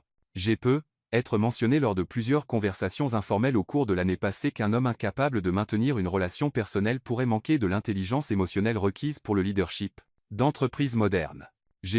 Être partagé des recherches sur la corrélation entre la stabilité familiale et les performances commerciales. Être semé des graines de doute sur ta préparation à reprendre l'héritage familial. Mikhaïl s'éclaircit la gorge nerveusement, consultant sa tablette. Monsieur, il y a plus. Nous avons retracé la source de la fuite, la violation de votre contrat confidentiel. Tout le monde se tourna vers lui, et Elena sentit son estomac se nouer à son expression. Ce n'était pas votre père, continua Mikhaïl, regardant directement Nikolai. La fuite venait de quelqu'un ayant accès au système de sécurité de l'immeuble de Mademoiselle Rivera. Quelqu'un qui a surveillé ses mouvements, ses communications, sa routine quotidienne pendant des semaines. Listen Jelena Siglas. Qui a ce genre d'accès? Quelqu'un avec des ressources importantes et une capacité technologique. Quelqu'un avec une vendetta personnelle et la patience d'orchestrer une opération de surveillance à long terme. Nikolai se leva brusquement, marchant vers la fenêtre qui donnait sur Central Park. Irina, ton ex-fiancé? Demanda Elena, bien que quelque chose dans son instinct connaissait déjà la réponse. Elle a toujours dit qu'elle me ferait payer pour l'avoir embarrassée. Quand j'ai rompu nos fiançailles, elle m'a dit qu'elle me détruirait comme j'avais détruit sa réputation.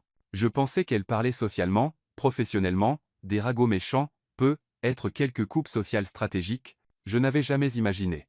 Elle surveillait Elena, dit Anastasia, la compréhension se faisant dans sa voix, attendant le moment parfait pour frapper.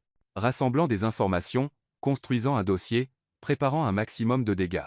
Mikhaïl hocha la tête sombrement, faisant défiler sa tablette. Mademoiselle Petrova est revenue à New York il y a 3 semaines, juste après que votre relation avec Mademoiselle Rivera soit devenue publique. Elle séjourne au centre. Regis sous un nom d'Emprun, Ania Kuznetsova. Mais nous avons des relevés de cartes de crédit la plaçant près de l'immeuble de Mademoiselle Rivera à plusieurs reprises. Elle a également fréquenté des cafés et des restaurants dans le quartier d'Elena, apparemment pour recueillir des informations sur sa routine. Les fausses données GPS, dit Elena, les pièces s'assemblant. Elle a cloné mon téléphone pour faire croire que je faisais le tour des médias avec l'histoire. C'est plus sophistiqué que ça, continua Mikhaïl, ouvrant d'autres fichiers. Elle a fourni des informations soigneusement élaborées aux médias pendant des semaines, se positionnant comme une ancienne amante préoccupée essayant de protéger Nikolai d'une croqueuse de diamants manipulatrice. Elle est la source anonyme dans au moins 6 grands articles sur votre relation. Elle a construit une narrative selon laquelle vous êtes une opportuniste calculatrice qui a ciblé Nicolas, spécifiquement pour sa richesse. Où est-elle maintenant? La voix de Nicolas était dangereusement calme, le genre de fureur contrôlée qu'Elena avait appris signifiait qu'il était à son plus concentré et dangereux. En bas dans le hall de l'hôpital, apparemment en attente de vous consoler après votre trahison dévastatrice, elle a donné 3 interviews au cours de la dernière heure, chacune se peignant comme la femme qui vous comprend vraiment, qui a essayé de vous avertir de la véritable nature d'Elena. La pièce devint silencieuse, à l'exception du bip doux des moniteurs de Sergueï et des sons distants de l'hôpital au-delà de leur aile privée. Eh bien, dit Sergueï finalement, une trace de son ancien humour scintillant dans ses yeux, c'est inattendu, bien que cela ajoute une certaine touche dramatique aux événements, je n'aurais pas pu l'orchestrer mieux moi-même. Ce n'est pas drôle, père. La voix de Nicolas était tranchante de stress et d'épuisement. Non, mais c'est révélateur. Tu as un choix à faire, Nicolas. Tu peux descendre, laisser Irina te consoler, accepter sa version des événements, retourner à ta vie sûre et prévisible. Le conseil approuverait. Elle vient d'une famille appropriée, comprend le monde de l'entreprise, ne te défierait jamais ni n'exigerait de croissance émotionnelle ou ne te demanderait de risquer quoi que ce soit de significatif. Oh. Ou, interrompit Nikolai, sa voix ferme, je peux me battre pour Elena. Entrer dans cette réunion du conseil en sachant que je pourrais perdre tout ce pour quoi j'ai travaillé, mais gagner quelque chose d'infiniment plus précieux. Je peux choisir la réalité désordonnée, compliquée, magnifique de l'amour plutôt que la sécurité stérile d'une vie vécue entièrement dans les attentes des autres. Elena se leva brusquement, sa chaise raclant le sol. Non. Tout le monde la regarda, surpris par la fermeté dans sa voix. Non, répéta-t-elle, elle, se déplaçant au centre de la pièce. Je ne serai pas le prix dans un test élaboré du caractère de Nicolas. Je ne serai pas la chose qu'il doit choisir au détriment de sa carrière, et je ne serai pas la raison pour laquelle il perd son héritage, son entreprise ou l'œuvre de sa vie. Elena, commença Nikolai, Marcel leva la main. Je suis sérieuse. C'est insensé. Ton père est littéralement en train de mourir et utilise son dernier souffle pour nous manipuler dans un grand geste romantique qui pourrait détruire ta vie. Ton ex-fiancé psychotique est en bas en train de tisser une toile de mensonges pour les médias. Le conseil d'administration veut ta tête sur un plateau, et je suis censé rester ici et te laisser tout sacrifier pour moi? Mais et si ça ne détruit pas tout? Demanda Nikolai doucement, s'approchant d'elle. Et si ça le sauve? Et si c'était exactement ce dont j'ai besoin pour enfin devenir l'homme que je suis censé être plutôt que l'homme qu'on m'a entraîné à être? Elena le regarda, vraiment le regarda. L'homme devant elle était différent du PDG contrôlé et isolé qu'elle avait rencontré au gala de charité. Ce Nicolas était désordonné, incertain, vulnérable. Ses cheveux étaient ébouriffés, sa cravate de travers, et il y avait quelque chose de brut et de désespéré dans ses yeux qui faisait mal à son cœur. Que dis-tu? Je dis que je t'aime. Les mots sortirent féroces, certains, comme une déclaration de guerre contre sa propre nature prudente, pas parce que mon père veut que je le fasse. Pas parce que c'est bon pour ma croissance personnelle, pas parce que tu m'apprends à être plus humain. Je t'aime parce que tu es assez courageuse pour tenir tête à des mondaines qui pensent qu'elles possèdent le monde. Parce que tu es assez drôle pour me faire rire, quand je n'ai pas ri depuis des années. Parce que tu vois à travers tous mes murs. Soigneusement construit la personne que je suis réellement sous tout le conditionnement d'entreprise, Nikolai. Je dis que je te choisis.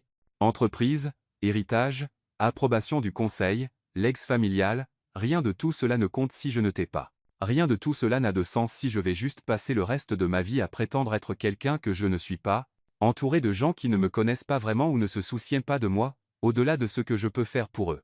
Mais la réunion du conseil, ta carrière, tout ce pour quoi tu as travaillé, peut aller droit au diable.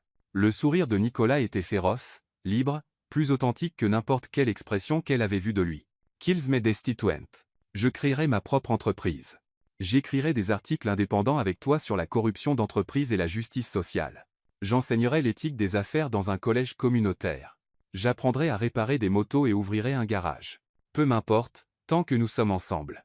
Sergueï commença à applaudir lentement depuis son lit d'hôpital, ses mains affaiblies produisant à peine un son. Ça, dit-il, sa voix empreinte de fierté et de satisfaction, c'est mon fils. C'est l'homme que j'ai élevé avant d'essayer de le transformer en machine. Anastasia essuya des larmes qu'elle n'admettrait probablement jamais avoir versées. Il était temps. Je commençais à penser que nous t'avions complètement brisé. Mikhail les regarda tous, comme s'il était entré dans un univers alternatif où tout ce qu'on lui avait appris à prioriser, les cours des actions, l'approbation du conseil, la stabilité d'entreprise, était soudain devenu secondaire face à l'émotion humaine. « Monsieur, dit-il prudemment, et mademoiselle Petrova? Et le cirque médiatique? Et la réaction du conseil? Qu'en est-il d'elle » Nikolai attira Elena dans ses bras, et elle pouvait sentir son cœur battre rapidement contre sa poitrine. Qu'elle raconte l'histoire qu'elle veut. Que les médias écrivent les gros titres qu'ils veulent. La vérité est plus simple que toute leur narration. Je suis tombé amoureux d'une femme incroyable, qui m'a embrassé lors d'un gala de charité. Et tout le reste n'est que bruit. Même si cela te coûte tout ce que tu as construit dans ta vie, Elena est tout. La voix de Nicolas était calme mais absolue. Tout le reste n'est que ce que j'ai hérité ou accumulé. Elena est quelque chose que j'ai choisi, quelque chose pourquoi je me suis battu, quelque chose que j'ai mérité en devenant digne d'elle. Elena sentit son cœur fondre complètement et se reconstruire autour de cet homme qui avait si peur de la vulnérabilité qu'il s'était caché derrière des contrats, des murs et une armure d'entreprise pendant des années. D'accord, dit-elle doucement, tendant la main pour redresser sa cravate de travers. D'accord, mais j'ai des conditions. Tout ce que tu veux. Premièrement, nous faisons cela en tant qu'égaux. Plus de contrats, plus d'arrangements, plus de deals commerciaux déguisés en relations. Si nous sommes ensemble, nous le sommes parce que nous nous choisissons chaque jour, pas parce que c'est pratique, rentable ou attendu. D'accord. Deuxièmement, nous affrontons ce qui vient ensuite en équipe. Réunion du conseil, cirque médiatique, ex-fiancée vengeresse, drames familiaux, scandales d'entreprise, nous gérons cela ensemble. Plus question de me protéger de ton monde ou de m'exclure quand les choses se compliquent. D'accord. Troisièmement, Elena sourit, une partie de son espièglerie naturelle revenant, tu m'emmènes à nouveau sur cette moto bientôt, et cette fois, je veux apprendre à la conduire moi-même. Marché conclu. Nicolas embrassa son front, puis son nez, puis ses lèvres. Autre chose? Juste une dernière chose. Elena regarda Sergueï, qui les observait avec un mélange de satisfaction et d'épuisement dans les yeux. Nous rendrons visite à ton père tous les jours qui lui restent, non pas parce qu'il nous a manipulés pour tomber amoureux, mais parce que la famille est compliquée, désordonnée et mérite qu'on se batte pour elle, même quand ils nous rendent absolument fous avec leur manigance. Le sourire de Sergueï était rayonnant, transformant son visage émacié. Mesdemoiselles Rivera. Vous allez être un ajout redoutable à cette famille. Vous pourriez même réussir à garder Nicolas humain. M. Volkov, je pense que vous devriez savoir que je vais probablement passer les prochaines années à être furieuse contre vous pour ce stratagème élaboré, même si ça a fonctionné. Je n'en attends pas moins. La fureur signifie que vous vous souciez. L'indifférence signifierait que j'ai complètement échoué. Le téléphone de Nicolas vibra avec un message d'Isabella. Réunion du conseil dans 30 minutes. Ils veulent des réponses. Les vautours tournent. Quel est votre plan? Il est temps d'y aller, dit-il, mais il souriait comme un homme se préparant à partir au combat, enfin prêt à se battre. Que vas-tu leur dire? Demanda Elena alors qu'ils rassemblaient leurs affaires. La vérité. Que je suis tombé amoureux. Que c'est réel. Que je choisis mon bonheur personnel plutôt que leur niveau de confort. Et que tout conseil ayant un problème avec le fait que leur PDG soit authentiquement humain peut se trouver un nouveau PDG. C'est soit très courageux, soit très stupide. Avec toi, je suis prêt à risquer l'un ou l'autre. Alors qu'ils se préparaient à quitter la chambre de Sergueï, Elena entendit le vieil homme appeler faiblement. Nikolai. Ils se retournèrent, et Elena vit quelque chose passer entre père et fils qui transcendait toutes les manipulations, les jeux et les manœuvres d'entreprise. Je suis fier de toi, fils. Enfin, pour la première fois de ta vie adulte, tu fais un choix basé sur ce que tu veux. Plutôt que sur ce que tu penses devoir vouloir. La voix de Nicolas était épaisse lorsqu'il répondit « Merci, père, pour tout. Même pour les parties qui m'ont donné envie de t'étrangler. Surtout ces parties-là. Elles étaient les plus importantes. » Dans l'ascenseur descendant vers le hall principal de l'hôpital, Elena et Nicolas se tenaient main dans la main, se préparant à affronter le cirque médiatique qui les attendait. Le bâtiment autour d'eux bourdonnait de l'efficacité discrète de l'argent et du privilège, mais Elena avait l'impression qu'il descendait vers quelque chose de beaucoup plus réel et dangereux qu'une salle de conseil d'administration. « Tu sais, » dit Elena, regardant les numéros d'étage défiler, « quand je t'ai embrassé à ce gala, je n'imaginais pas que ça mènerait à de l'espionnage d'entreprise, des révélations sur un lit de mort familiale, et des ex-fiancées vengeresses avec du matériel de surveillance. Quand tu m'as embrassé à ce gala, je n'imaginais pas que je serais prêt à abandonner tout ce que je pensais vouloir pour quelque chose dont je ne savais pas avoir besoin. Et c'est quoi? Un avenir avec toi dedans. Une vie où je me réveille chaque matin et choisis d'être heureux plutôt que simplement performant. » Les portes de l'ascenseur s'ouvrirent, révélant un hall qui ressemblait à une zone de guerre médiatique, des reporters avec des caméras et des micros, des photographes avec des objectifs à longue portée, et au centre de tout cela, comme une araignée parfaitement positionnée dans une toile élaborée, Irina Petrova. Elle était magnifique, Elena devait l'admettre, grande, blonde, impeccablement habillée d'une manière qui suggérait à la fois le deuil et la disponibilité. Elle était entourée de reporters, tamponnant ses yeux avec un mouchoir tout en parlant à voix basse, inquiète, de l'état émotionnel de Nicolas et de ses craintes pour son bien. Être, eh bien, dit Elena, serrant la main de Nicolas, c'est parti. Ensemble. Ensemble. Ils sortirent de l'ascenseur et plongèrent dans le chaos, les flashs explosant autour d'eux comme de petits soleils. Les questions fusèrent immédiatement, un barrage d'accusations et de demandes. M. Volkov, est-il vrai que votre relation était complètement fabriquée? Elena, combien avez-vous été payé pour faire semblant de l'aimer? Nicolas, un commentaire sur les allégations de mademoiselle Petrova? Mais Nikolai ne s'arrêta pas, n'hésita pas, ne ralentit même pas. Il marcha droit à travers la foule vers Irina, la main d'Elena fermement dans la sienne, son expression calme et déterminée. Irina, dit-il lorsqu'ils l'atteignirent, sa voix portant clairement à travers le chaos, j'ai entendu dire que tu avais quelque chose à dire sur ma relation. Elle se tourna vers lui avec une grâce étudiée, son expression parfaitement calibrée pour suggérer une dignité blessée et un attachement persistant. Nicolas, chéri, j'ai été tellement inquiète pour toi. Cette situation, ce n'est pas toi d'être manipulé si publiquement. Tu as raison, dit Nikolai, et Elena sentit un moment de panique avant qu'il ne continue. Ce n'est pas moi de me soucier plus de ce que les gens pensent que de ce que je veux vraiment. Ce n'est pas moi de choisir le bonheur plutôt que la réputation. Ce n'est pas moi de tomber amoureux de quelqu'un d'assez courageux pour me remettre à ma place. La parfaite composure d'Irina vacilla. Chérie, tu ne penses pas clairement. Cette femme a évidemment. Cette femme, interrompit Nicolas, sa voix portant l'autorité qui en faisait l'un des négociateurs les plus redoutés de New York, est la meilleure chose qui me soit jamais arrivée, et si tu as un problème avec ça, tu es libre de le discuter avec mes avocats pendant qu'ils déposent des plaintes pour harcèlement contre toi pour la surveillance illégale et l'espionnage d'entreprise que tu as conduit. La foule de reporters devint silencieuse, sentant que l'histoire changeait en temps réel. Espionnage d'entreprise? Cria l'un d'eux. Mademoiselle Petrova a effectué une surveillance illégale d'Elena pendant des semaines, dit Nikolai, sa voix claire et audible. Elle a cloné son téléphone, piraté le système de sécurité de son immeuble, et fourni de fausses informations aux médias pour tenter de détruire nos deux réputations. Tout cela, m'a-t-on dit, constitue plusieurs crimes. Le visage d'Irina blêmit. Tu ne peux rien prouver de tout ça. En fait, Mikhaï apparut au coude de Nicolas avec un timing parfait, nous le pouvons. Nous avons des preuves numériques, des images de sécurité, et des relevés financiers de tes activités de surveillance. La division des crimes informatiques du FBI est très intéressée à te parler, mais nous avons une histoire, dit Irina désespérément, son masque glissant complètement. Nous allions nous marier. Je te connais mieux que quiconque. Tu connaissais la personne que je prétendais être, dit Nicolas, et sa voix était soudain plus douce, presque triste. Mais tu n'as jamais voulu connaître la personne que je suis vraiment. Elena, si. C'est la différence. Il se tourna vers la foule de reporters, tenant toujours la main d'Elena. J'ai une déclaration, dit-il, et le hall devint complètement silencieux. Elena Rivera et moi sommes entrés dans ce qui était initialement un arrangement commercial. Cet arrangement est devenu de vrais sentiments, qui sont devenus de l'amour, qui est devenu la chose la plus importante de ma vie. Si cela fait de moi un inapte à diriger une entreprise, alors je travaille clairement pour la mauvaise entreprise. Démissionnez-vous? Cria quelqu'un. Je choisis l'amour plutôt que la peur, répondit Nicolas. Tout le reste n'est que détail. Et sur ce, il guida Elena à travers la foule et hors de l'hôpital, laissant derrière eux un hall rempli de reporters réécrivant frénétiquement leurs histoires, et une ex-fiancée, très pâle soudain, très intéressée à parler à son avocat. 3 heures plus tard, salle du conseil de Volkov Enterprises. La salle du conseil au 47e étage n'avait jamais semblé aussi intimidante. 12 des leaders commerciaux les plus puissants de New York étaient assis autour d'une table en acajou qui aurait pu servir de piste d'atterrissage, leurs expressions allant de la désapprobation à l'hostilité ouverte. Nicolas était assis en bout de table.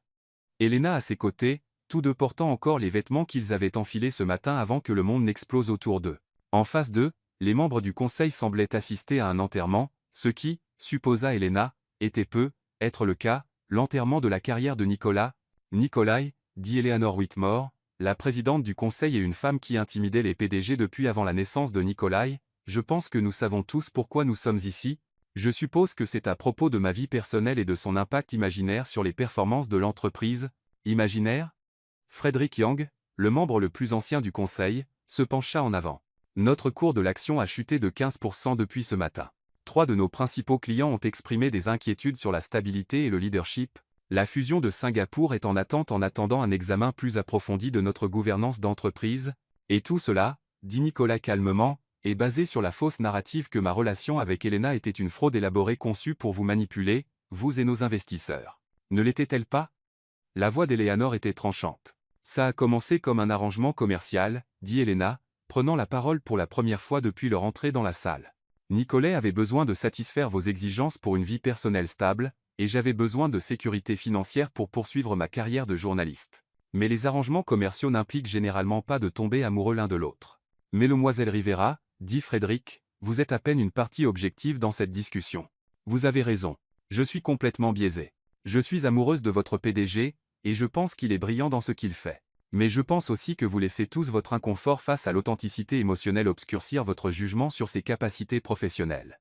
Eleanor haussa un sourcil. Authenticité émotionnelle? Nicolas a passé toute sa vie adulte à être exactement ce que vous vouliez qu'il soit, continua Elena, sentant la présence supportive de Nicolas à ses côtés. Contrôlé, prévisible, émotionnellement indisponible. Qu'est-ce que ça vous a rapporté? Un PDG qui fait des choix sûrs, évite les risques, et traite l'innovation comme un gros mot. Voyez-vous, commença Frédéric, mais Elena était lancée. J'ai vu les métriques de performance de l'entreprise pour les 5 dernières années, une croissance stable, oui, mais une innovation minimale. Vous avez manqué des opportunités dans les technologies durables, l'investissement à impact social, et les marchés émergents. Parce que votre leadership était trop averse au risque pour poursuivre quoi que ce soit qui pourrait menacer les projections trimestrielles. Ce sont des décisions commerciales complexes prises par un homme qui avait peur de risquer quoi que ce soit qui pourrait menacer son image soigneusement contrôlée.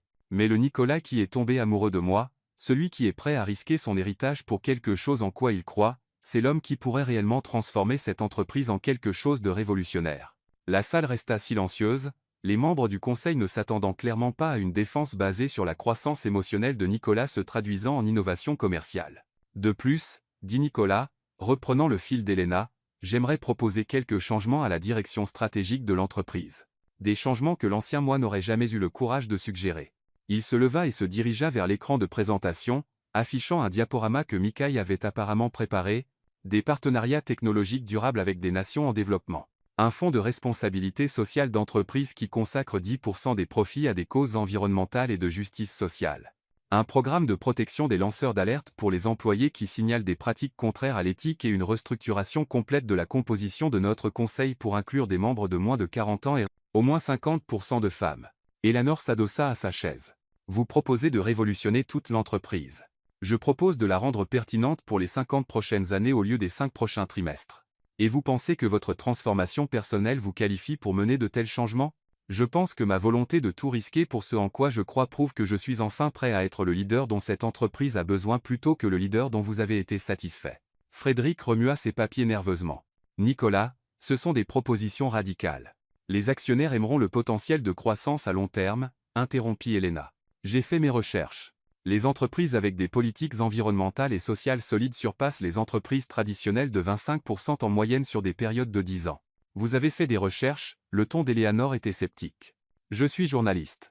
La recherche, c'est ce que je fais. Elena sortit sa propre tablette.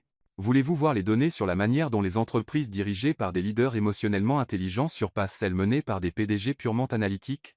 Ou les statistiques sur les taux d'innovation dans les entreprises qui embrassent la prise de risque par rapport à celles qui privilégient la stabilité avant tout? Pendant l'heure suivante, Elena et Nicolas y présentèrent une vision de Volkov Enterprise audacieuse, innovante, et totalement différente de tout ce que l'entreprise avait jamais tenté. Ils parlèrent de partenariats avec des ONG environnementales, d'investissements dans des startups de technologie propre, et d'une culture d'entreprise qui privilégiait l'éthique et l'impact social aux côtés des profits. Quand ils eurent fini, la salle resta silencieuse pendant un long moment. C'est commença Eleanor, puis s'arrêta. Insensé? Suggéra Nicolas. Inspiré, terminaté, elle, surprenant tout le monde. Complètement insensé, mais inspiré. Frédéric Sepenchanawant. Vous pensez vraiment pouvoir y arriver? Je pense que la version de moi qui avait peur de risquer quoi que ce soit n'aurait jamais même essayé, dit Nicolas. Mais la version de moi qui a appris à faire confiance à ses instincts et à s'entourer de personnes qui le défient, cette version pourrait réellement réussir. Eleanor regarda autour de la table ses collègues du conseil, une sorte de communication silencieuse passant entre eux. Nicolas, dit-elle finalement, nous allons vous donner 6 mois. 6 mois pour prouver que votre nouvelle approche peut fonctionner sans détruire tout ce que nous avons construit. Et si ça ne fonctionne pas, eh bien, nous accepterons votre démission et trouverons quelqu'un de mieux adapté pour gérer une entreprise traditionnelle. Nicolas se leva, tendant la main à Eleanor. Marché conclu. Alors qu'il serrait la main, Elena sentit quelque chose changer dans la pièce. Ces gens ne comprenaient peu, être pas l'amour ou la croissance émotionnelle, mais ils reconnaissaient la vision et le courage quand ils les voyaient. Une dernière chose, dit Frédéric alors qu'il se préparait à partir. Malherivera. Elena se retourna. Nous aimerions vous offrir un poste, responsable des communications d'entreprise et de l'impact social. Si vous allez faire partie de la vie de Nicolas, Autant faire partie de la transformation de l'entreprise. Elena regarda Nikolai, qui souriait comme un homme venant de découvrir qu'il pouvait voler. Je vais y réfléchir, dit-elle. Mais j'ai quelques conditions concernant l'indépendance éditoriale et la liberté d'investigation. Nous n'en attendions pas moins, dit Eleanor avec une pointe d'ironie. 6 mois plus tard, Bermontaine. Elena ajusta son casque et enjamba l'arrière de la moto de Nikolai. Ils avaient fait ce voyage tous les dimanches depuis ce jour chaotique à l'hôpital, et c'était devenu leur tradition, une façon de commencer chaque semaine avec de la perspective et l'un l'autre. Mais aujourd'hui était différent. Aujourd'hui, ils fêtaient. Prête ? Demanda Nicolas, sa voix étouffée par son casque. Toujours. Ils rugirent sur l'autoroute de la montagne, passant l'endroit où ils avaient d'abord admis que leurs sentiments étaient réels, passant le lieu où un photographe les avait capturés dans un moment sans garde qui changerait tout, passant le belvédère où ils avaient pris la décision de se battre l'un pour l'autre, peu importe le coup. Au sommet, ils s'assirent sur le rafleurement habituel, partageant du café d'un thermos et le silence confortable de 2 personnes qui avaient appris à se faire entièrement confiance. Des regrets ? Demanda Elena, comme elle le faisait chaque semaine. À propos de quitter Volkov Enterprise, de lancer notre propre cabinet de conseil, de la manipulation de mon père ? Nicolas réfléchit, regardant la vallée de l'Hudson, pas un seul. Le conseil avait finalement voté pour destituer Nicolas de son poste de PDG après 3 mois, non pas parce que ses innovations ne fonctionnaient pas, mais parce qu'ils avaient décidé qu'ils préféraient la prévisibilité d'un leadership traditionnel. La réponse de Nicolas avait été de les remercier pour le package de départ et de lancer immédiatement sa propre entreprise spécialisée dans la transformation d'affaires durables.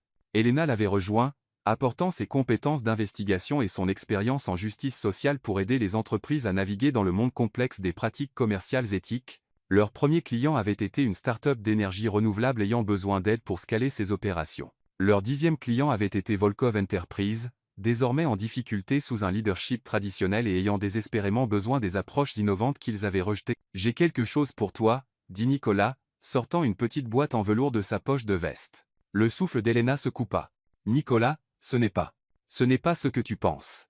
Je veux dire, ce n'est pas une bague de fiançailles. Nous l'avons déjà fait il y a 3 mois quand tu m'as demandé en mariage à cet endroit précis. » Elena rit, se souvenant de ce matin où elle s'était tellement frustrée par ses planifications prudentes et son évaluation des risques qu'elle avait fini par lui demander de l'épouser elle-même. « C'est une bague de promesse, dit-il, ouvrant la boîte pour révéler un simple anneau en argent avec une petite inscription à l'intérieur, partenaire dans le crime. Une promesse que quelles que soient les aventures dans lesquelles nous nous retrouvons, fausses relations, vraies relations, scandales d'entreprise, drames familiaux, ex-fiancée vengeresse, révolte du conseil, start-up, nous les affrontons ensemble. » Elena glissa la bague à sa main droite, où elle capta la lumière du matin, partenaire dans le crime. Partenaire dans tout. Sergei était décédé paisiblement dans son sommeil 2 mois après leur confrontation à l'hôpital, mais pas avant d'avoir vu l'annonce des fiançailles de Nicolas et Elena dans le Times. Ces funérailles avaient été suivies par la moitié de l'élite de Manhattan, et tous les employés de la nouvelle entreprise de Nicolas. Dans son testament, il leur avait laissé la maison dans les Hamptons et une lettre exprimant sa satisfaction face aux résultats de sa dernière manipulation. Irina Petrova avait été arrêtée pour espionnage d'entreprise et condamnée à 2 ans de probation et de service communautaire. Elle avait disparu à Moscou, mais pas avant que les médias n'aient complètement détruit sa réputation pour avoir orchestré une telle tromperie élaborée. Alors qu'ils se préparaient à redescendre la montagne, le téléphone d'Elena vibra avec un message de leur dernier client. Une histoire majeure éclate sur la corruption dans les prix pharmaceutiques. Voulez-vous enquêter ensemble tout en aidant notre client à développer des alternatives éthiques ? Elena montra le message à Nicolas, qui sourit. Prête pour une autre aventure, partenaire ? Avec toi ? Toujours.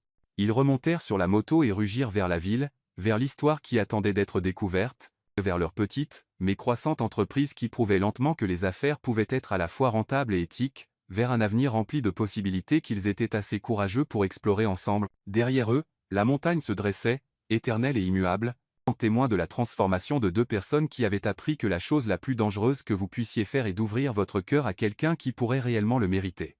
Et que parfois, les victoires les plus belles sont celles qui exigent de perdre tout ce que vous pensiez vouloir pour gagner tout ce dont vous avez réellement besoin. Fin.